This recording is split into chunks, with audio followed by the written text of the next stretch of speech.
In earlier videos we focused on the emotional side of human nature. Now we are exploring the mental, the intellectual, the rational side. In the very last video we defined mentality and thoughts. Today I'd like to describe how mentality interacts with our senses to create this weird thing called perception.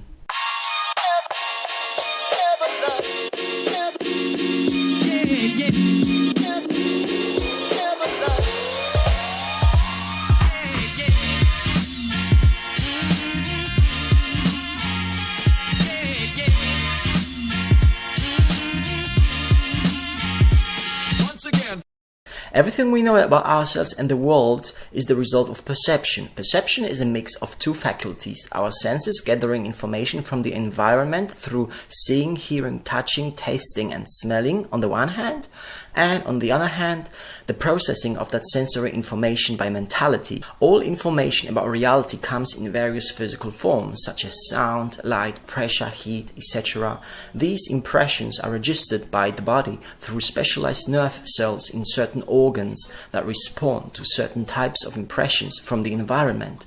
Nerve cells in our eyes respond to electromagnetic waves, which is light. In ears, they respond to the vibrations of the air, which is sound. In tongue, they recognize tastes. In nose, they register molecules emanating from objects, which is smells. In tissues, they react to mechanical pressure and temperature, which is touch. There are many such cells throughout and inside the human body, detecting stimuli from within and without. These 5 types of cells in specific organs we commonly call senses. Our senses work like a video camera recording the sensory impressions, but a video camera lacks consciousness, the inner experience that would provide any meaning to the recorded material from the senses. Living beings like humans and animals don't function as robots or cameras that just record and store information. We also process the information further in ways that enable us to respond to the environment. That processing takes place in our inner conscious and subconscious mind, and these correspond to the different divisions of the brain. Animals don't think as humans do. They don't have a developed logical cortex. Their intelligence is basically fixed patterns of behavior that we call instincts, and their automatic learning happens through reinforcement such as punishment and reward. We call it conditioning, but human intelligence is mental in nature and capable of thought. The sensory process I previously described, the sensation, is a simple gathering of information by the senses. But that's just one part of the story. The other part is mental processing that needs to be done by mentality in order to comprehend the information from the senses. Perception is a two-way interaction between the senses and mentality. How the mind in the brain organizes information from our senses into meaningful perceptions can be seen from various optical illusions. You probably know some of those images, shapes which show different things at the same time, but you can only see one version at a time depending on your mind's perspective. Such optical illusions prove that perception is a difficult task that involves mental activity, and this processing can sometimes be misleading. There's a difference between sensation and mental activity. Mentality, the mind processes, organizes, interprets the sensory information by putting it into correct context in the structure of the mind. The result of this interaction between senses and mentality is what we call perception. Perception equals senses plus mentality. The process of perception is influenced by our thoughts, which can be expectations, memories, cultural norms, etc., etc. But because thoughts also intermingle with emotions, perception can also be influenced by our moods and feelings. In fact, emotion tints our perception for the most part, and quite often not to our advantage. So how does the mind processes the information from the senses so that it comprehends?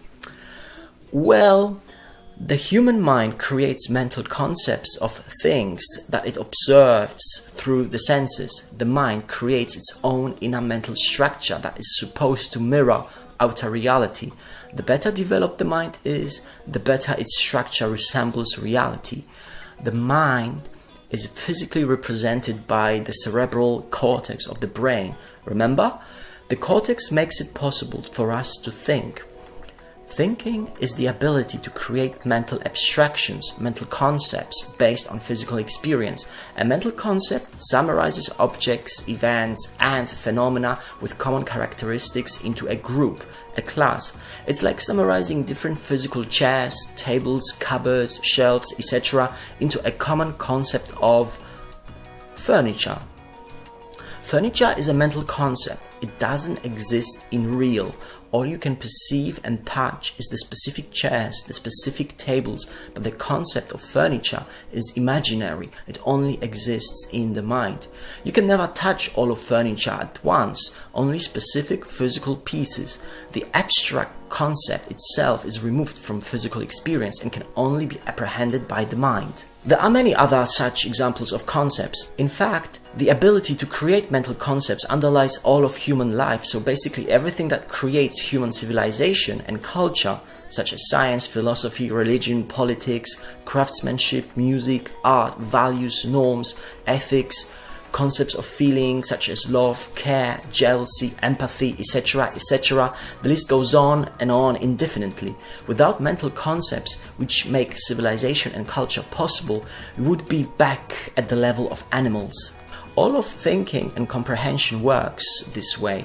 The mind summarizes real phenomena, real objects, real people into imaginary mental categories, into mental concepts, and labels them, making it possible to connect those mental constructs, those mental concepts with each other. In this way, the mind can be active along a network of connections and comprehend by identifying the relations in the mental structure. The challenge of rendering reality in the mind as accurately as possible and the different levels of mental development among people are the reasons for the distortions and wrong perceptions that many people might have about reality. You can see it very clearly when people talk about really abstract things such as politics, worldviews, or ethical questions. Because it's so hard to understand all of complex reality, people develop different perspectives on issues, and the risk of miscomprehension, logical fallacies, and distortion of facts through inadequate perception becomes very, very likely. It's like optical illusions for abstract matters. That's why it's part of our personal development to work on intellectual, mental, critical faculties of the mind so that we can refine our capability of comprehending reality with its complex issues and challenges. Alright, we got really far today. We discovered that perception is a mix of sensory information and mentality that processes information, so that comprehension and understanding arises. We compared human perception to animal perception and identified that human comprehension is all about creating an inner mental structure that explains reality through ever more abstract mental concepts. In the next videos, we are going to explore the development of mentality in more detail and see how it all relates to the acquisition of knowledge. This could be the most insightful video in the series so far, so remember to subscribe and stay tuned. Once again.